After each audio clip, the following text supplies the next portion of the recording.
기초 입문에서 매일 정리 노트 용어 정리 시작하도록 하겠습니다. 자, 기초 용어 정리입니다. 첫 번째입니다. 기준 시점이라는 얘기가 나옵니다. 자, 요게 감정평가라는 마지막 파트에서 나온 내용들인데요.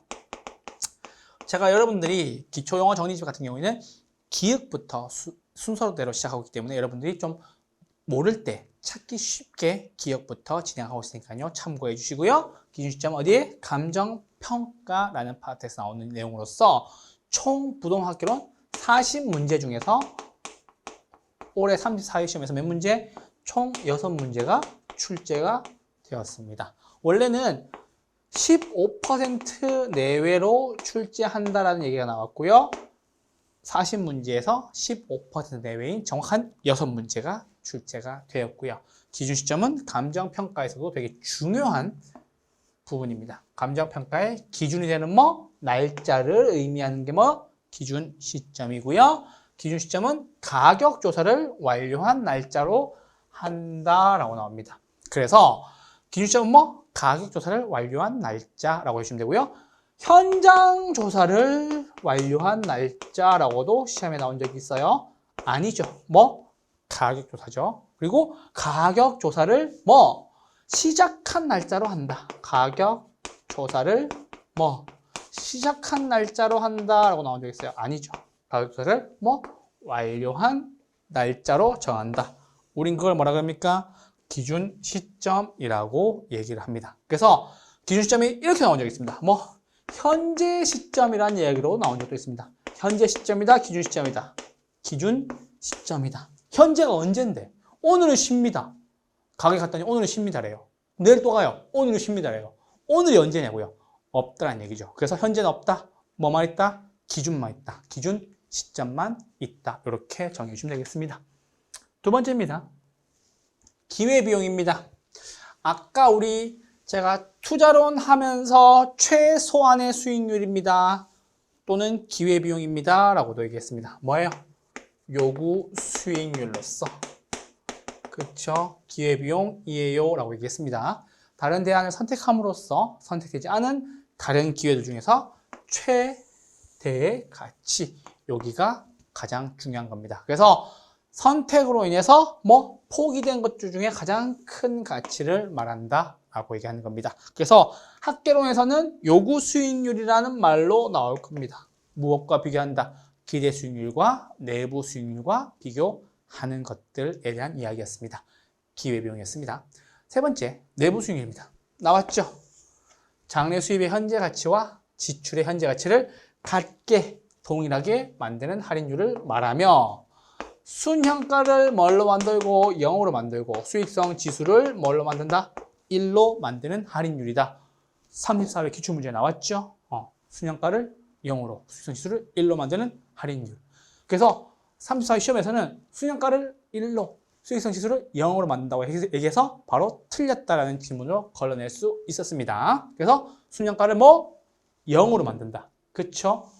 0으로 만든다. 그러면 0으로 만든다는 말은 수익성 지수는 뭘로 만든다? 1로 만든다는 얘기겠죠. 그래서 내부 수익률법은 내부 수익률이 뭐보다? 요구 수익률보다 어떻다? 커야 투자를 선택한다. 투자를 채택한다라고 정의해 주시면 되겠죠. 내부 수익률이었습니다. 다음입니다. 내용연수입니다. 내용연수는 크게 물리적, 경제적, 기능적이라는 내용연수 세 가지로 나뉘는데 우리는 사실 요 경제적 내용연수를 어디에서 가장 많이 쓰냐면요. 적산가액 계산 문제에서도 가장 많이 쓰며 혹시나 여러분 내용연수에 대한 이야기가 앞에 굳이 경제적이란 말이 붙어있지 않아도 우리는 감정평가에서 학개론에서 뭘로 본다? 경제적으로 본다라고 해주시면 되겠습니다. 물리적이나 기능적은 반드시 붙어있습니다. 그래서 학개론에서는 내용연수를 뭘로 본다? 경제적 내용연수로 본다. 아시겠죠? 감가상각 같은 자산의 수명을 말하는 거예요. 깎여가는 거. 그쵸? 물리적으로 깎여가는 내용연수. 경제적으로 깎여가는 내용연수. 기능적으로 감가되는 깎여가는 내용연수가 있다. 아시겠죠? 그렇게 정리해 주시면 되겠습니다. 다음입니다. 가계증진권입니다. CMO죠. CMO예요. 요게 MBS의 종류 중에 하나로서 혼합형에 있는 거예요. 그래서 한국주택금융공사 뭐예요? 하우징 파이낸싱이 발행하는 주택저당채권 MBS죠. MBS의 하나로서 지분 성격도 있고요. 채권의 성격을 동시에 지니는 혼합형 채권입니다. CMO는 하나의 저당 집합 풀에서 만기와 이자율을 다양한 그룹들이 존재한다는 얘기입니다. 나중에 제가 수업 가서 말씀드릴 거지만 금융론에서 이렇게 뭐예요? 저당 풀이 있어요. 저당 풀이. 저당 집합. 요게 뭐예요? 저당 집합이겠지. 우린 요거를 저당 집합 혹은 저당 풀이라고 얘기합니다. 똑같은 얘기인데요. 만기와 이자율이 다양하다고 얘기했죠. 그래서 이렇게 쪼개서 파는 거예요. 1년짜리는 몇 프로? 3%. 2년짜리는 몇 프로? 5%. 3년짜리 몇 프로? 7%. 5년짜리는 몇 프로? 10%. 5년짜리는 몇 프로? 10%. 그리고 만기는 몇 프로? 15%. 이렇게 뭐예요? 만기 1, 2, 3, 5, 10.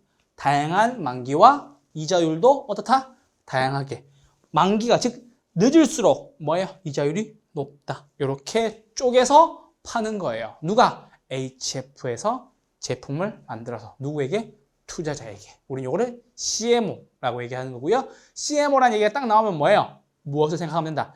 1년에 3%, 2년에 4%, 3년에 7%, 5년에 10%, 만기에 15%로 쪼개서 판다. 무엇을 쪼개는 거예요? 저당 집합물을 쪼개서. 즉 그게 뭐예요? 쪼갠다는 얘기가 뭐예요? 다양화된 그룹으로 만들어서 존재한다. 이걸 어디다 파는 거예요? 기관이나 투자자들에게 판매하는 거죠. 우리 이거를 CMO라고 이야기를 합니다. 금융론 가서 조금 더 자세히 해드릴게요. 용어만 정리하고 넘어가시죠. 자, 다핵심 이론입니다. 다핵심 이론이고요. 이것도 이번에 34회 시험에 나왔죠. 34회 시험에 나왔고 다 핵심 이론이니까 핵심이 많다는 얘기예요, 좋다는 얘기예요. 핵심이 많다는 얘기예요. 그래서 도심이라는 개념이 등장하고 더하기 부도심이라는 개념이 등장합니다. 그래서 점이지대가 존재하지 않는다. 점이지대 있다 없다? 없다라는 것이 올해 34회 기출문제에서의 포인트였었습니다. 그래서 다핵심 이론은 학자 두 분이 주장하셨어요. 몇 분? 해리스와 울만. 몇 명? 2명이 주장한 이론으로서 도시의 핵심은 하나가 아니라 여러 개이며 도시의 성장은 여러 핵심 주변 지역에서 이루어진다는 얘기라서 대도시와 현대 도시의 이론에 적합하며 여러분 원래 서울의 중심은 어디였었어요? 종로였죠. 맞아요? 근데 쪼개기 시작했죠. 금융은 어디? 여의도. 맞죠? 상가는 어디? 강남. 그리고 또 상업지구는 어디? 잠실. 이렇게 쪼개진다는 거죠. 원래 도심은 어디였는데? 종로였는데 부도심이 생겨간다는 얘기예요. 누가? 해리스와 울만이 현대도시와 대도시에 대한 이론으로서 존재하는 것이고요. 원래 단핵 도시, 하나의 도시에서 뭘로? 다핵, 핵심이 많아진다라고 쪼개서 설명해 주신 거예요. 아시겠죠? 다핵심 이론이었습니다. 대부 비율입니다. 우리 아까 했죠, 여러분? 어디에 나오는 거예요? 비율 분석법에 나오는 거예요. 맞아요? 부동산 가치에 대한 융자의 비율, LTV라고도 얘기합니다. 그래서 원래 이게 loan to value라고 쓰시는 거예요. 그래서 LTV, T가 여기거든요. loan to value니까 뭐분의 부동산 가치분의 융자액의 비율, 가치분의 부채 이렇게 하시면 되겠죠. 그래서 담보 인정 비율이라고도 얘기하고요. 저당 비율, 융자 비율 등 다양하게 표현됩니다. 나중에 금융학 가시면요. LTV에 대해서 좀 더 구체적으로 배우게 되실 겁니다. 그래서 LTV는 뭐다? 가치에 대한 융자. 융자 똑같은 말은 뭐다? 부채. 부채 똑같은 말은 뭐다? 빚.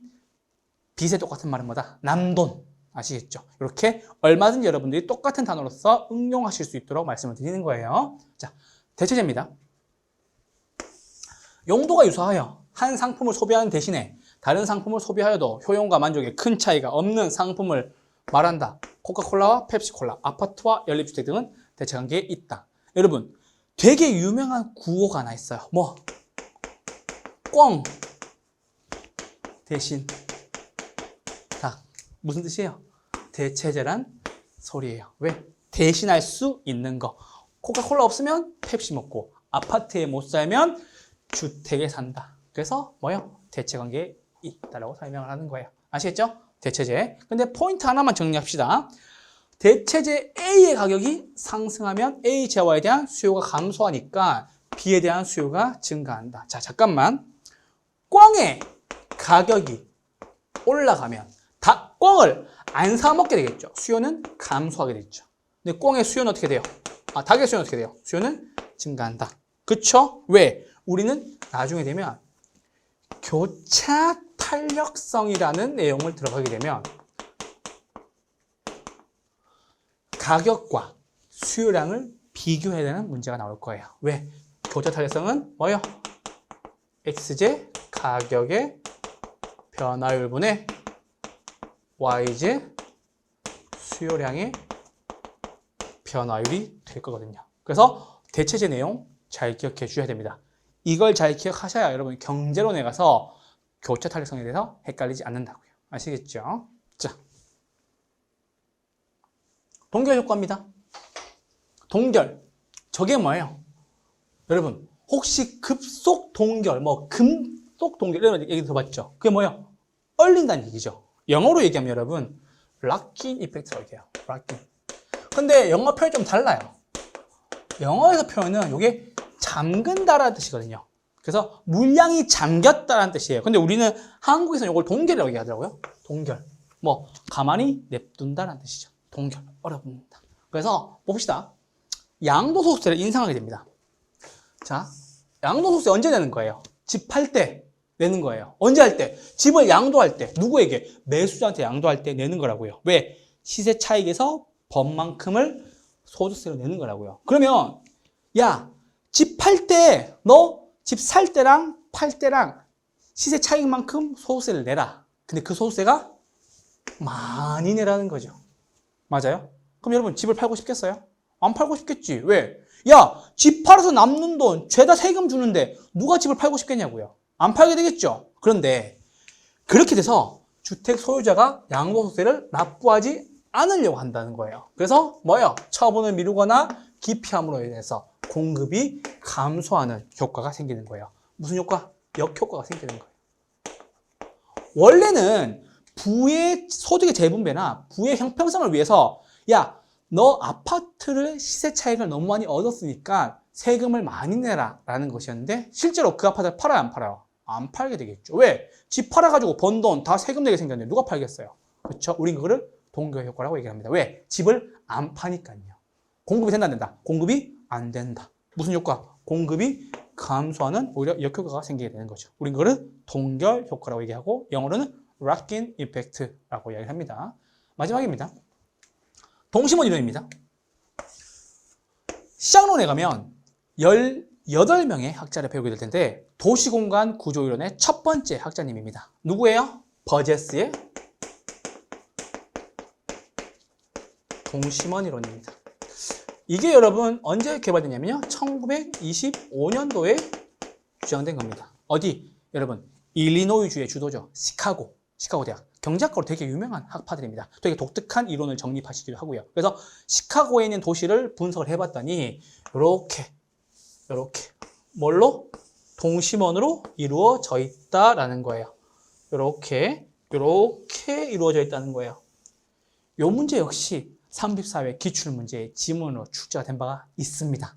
그래서 이렇게 동심원 모양으로 성장하고 있고 침입, 경쟁, 천이 서로 왔다 갔다 한다는 뜻이에요. 무엇을? 요 경계를 넘나든다는 소리예요. 요 경계를. 아시죠? 이렇게 경계를 넘나든다는 소리예요. 도시 생태학적 관점으로 왔다. 생태학적, 살아, 움직인다. 그래서 왔다, 갔다, 넘나든다는 소리예요. 그래서 어떻게 구성되어 있느냐? 처음에 뭐? 중심 업무지구. 두 번째 뭐? 전이지대, 첨이지대. 그리고 뭐? 저소득층 주택. 그리고 뭐? 고소득층 주택. 마지막 뭐? 통근자 주택이에요. 그래서 저랑 함께 나중에 하실 거예요. 자, 동심으로 나온다. 뭐? 충전 저고통 이렇게 할 거예요. 아시겠죠? 뭐? 충전 저고통. 내가 왕인 거지. 그래서 충전 저고통 이렇게 할 거예요. 아시겠죠? 그래서 충전 저고통 이렇게 순서대로 이루어져 있고요. 34회 기출문제에서 뭐라고 나왔냐면 버제스의 동심원 이론에서 통근자 지대는 가장 외곽에 위치해 있다라고 나왔어요. 그래서 그게 답이었었어요. 끝. 1번 문제의 답이었었어요. 뭐? 통근자 지대 가장 외곽에 위치해 있다. 왜? 중심업무지구, 전이지대, 저소득층, 고소득층, 통근자 지대니까요. 뭐? 중심업무지대, 점이지대, 전이지대, 저소득층, 고소득층, 마지막 뭐? 통근자로 구성되어 있으니까요. 그래서 통근자 지대는 가장 도시의 외곽에 위치해 있다. 정답 1번 끝이었었어요. 아시겠죠? 이렇게 기출문제에 나온 적이 있었으니까요. 함께 참고해 주시길 부탁드립니다. 제가 써왔죠? 여러분들이 가장 빠르게 용어 정리 역시 도와드리고 있습니다. 기초 입문 강의 통해서 여러분들에게 좀 큰 도움을 드리고자 역시 용어 정리도 여러분들이 가장 빠르고 신속하게 정리해드리고 있습니다. 최대한 잘 응용하시길 부탁드리고요. 기초 입문 강의 역시 여러분들의 기본 베이스를 탄탄하게 맞춰줄 부분이니까요. 항상 잘 복습해 주시길 부탁드리겠습니다. 한 주 동안 건강하시고요. 다음 주에도 건강하고 웃는 얼굴 뵙도록 하겠습니다. 고맙습니다.